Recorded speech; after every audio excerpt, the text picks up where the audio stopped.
This is a look at the genuine Briggs B358102 Altima Max Biscuit Trip Lever.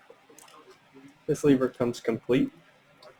It has the nut, which is reverse thread, left to tighten and right to loosen. It also has the plastic and rubber washer here. The arm is also plastic. It has the holes drilled for the chain and hook from the flapper to connect to the lever.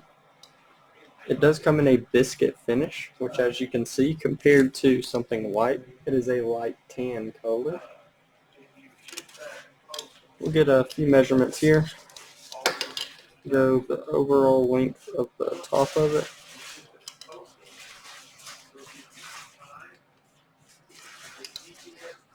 If I could get a decent measurement here, it's right at 3 inches.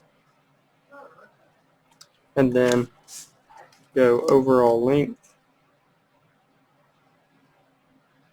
right at 10.5. Let's see if I can get a little bit better measurement there. There we go. You can see right here, right at 10.5.